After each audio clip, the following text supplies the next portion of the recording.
Good morning. Thanks for tuning in. So, I was reading something by Philip Yancey, but I forgot to bring the book. But I kind of reconstructed it and changed it and everything.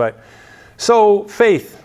How many of you have strong faith? I know a lot of people say like, my faith is, but so-and-so, like God always answers their prayers and stuff. Mine, not so much. So, yeah, I read something by him this last week. A couple things. I mentioned this guy, Richard, who was, I'm sure he changed the name, but he was a graduate student who had written a book on the book of Job. But then he just kind of put God to the test, and he's just like, God, show up. Like, show up now, or that's it, and I'm done. And he didn't show up. And I mean, this guy burned all of his books and everything. He started like this bonfire in the middle of the night. I mean, he even got the fire department out there. What are you doing? Oh, I'm burning all my religious books. So when I think of people that are spiritual or have great faith, I just kind of think, man, they get all their prayers answered. Well, let me just read a few verses about faith from Hebrews chapter 11. And then we'll read something a little bit later from Hebrews chapter 11 as well. Faith is the confidence that what we hope for will actually happen. It gives us assurance about things we cannot see. Through their faith, the people in days of old earned a good reputation. By faith, we understand that the entire universe was formed at God's command. There was nothing, and then God said, let there be something, and it was good. By the power of His word, by faith, we believe that what we now see did not come from anything that can be seen, the unmoved mover. And I love verse 6. It is impossible to please God without faith. He created the universe such that you got to have faith.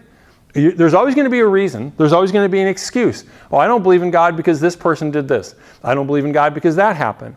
There will be plenty of excuses not to. But faith, anyone who wants to come to God must believe that He exists and that He rewards those who sincerely seek Him. I just want to encourage you to sincerely seek Him today. And some of you would kind of beat yourself up and you would say, yeah, but I don't see answers to prayer like so-and-so. I just, sometimes it seems like I'm not sure God hears my prayers.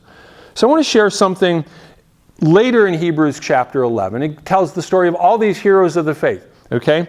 People like Rahab, the prostitute, Moses, the murderer. Okay? I could go on. Okay? They've all got faults. They've all got lots of faults. Abraham, who was always lying about his wife being his sister. Just, I forgot. That's right, we're married now. I forgot about that. All kinds of people. Jacob, who's just a weasel. But they trusted God. They had faith in God. And what does Scripture go on to say? They were too good for this world. That's what God says. They're too good for this world. But here's the part I want you to really grasp today. All these people earned a good reputation because of their faith, yet none of them received all that God had promised. None of them received all that God had promised. What does that mean? Their prayers were unanswered and they were dead. And they are considered people that are too good for this world. What am I suggesting?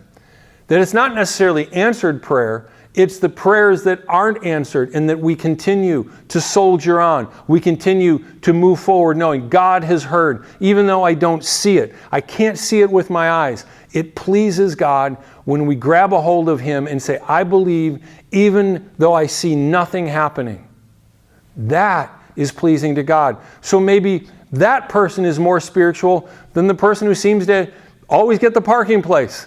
Always get the simple answer to prayer. And there's nothing wrong, I really don't think, for asking for simple things from God.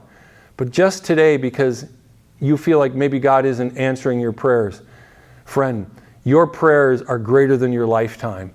And God hears them. And I'm reminded so often that the things that we hope for are that we really want to see happen are likely to happen long after we're gone from here. And the prayers that were prayed by your parents and your grandparents are still heard by God. And they're going to be answered. God bless you. Have a great day.